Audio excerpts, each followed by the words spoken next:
आपण पाहत आहात सत्याची बाजू मांडणारं हक्काचं न्यूज चॅनल M24 तास। सांगलीत सराईत गुन्हेगाराचा पाठलाग करून निर्घृण खून, परिसरात खळबळ। सांगली शहरातील शामराव नगर परिसरात शुक्रवारी रात्री गुन्हेगारी टोळी युद्धाचे ठिणगे पुन्हा एकदा पडले आहेत। एका 17 वर्षीय सराईत गुन्हेगाराचा तिघांनी पाठलाग करून चाकूने भोसकून आणि डोक्यात पेव्हिंग ब्लॉक घालून निर्घृण खून केला।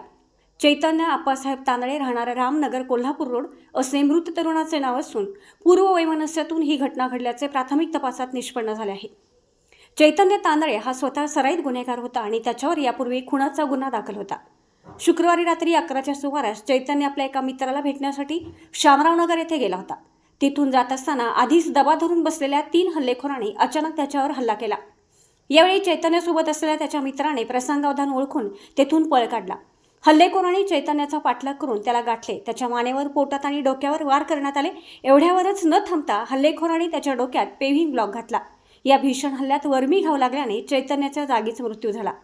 घटनेनंतर हल्लेखोर अंधाराचा फायदा घेऊन पसार झाले। घटनेची माहिती मिळताच पोलीस अधीक्षक संदीप घुगे, अप्पर पोलीस अधीक्षक कल्पना बारवकर, पोलीस उपअधीक्षक संदीप भागवत आणि पोलीस निरीक्षक अरुण सुगावकर यांनी पथकासह घटनास्थळी धाव घेतली।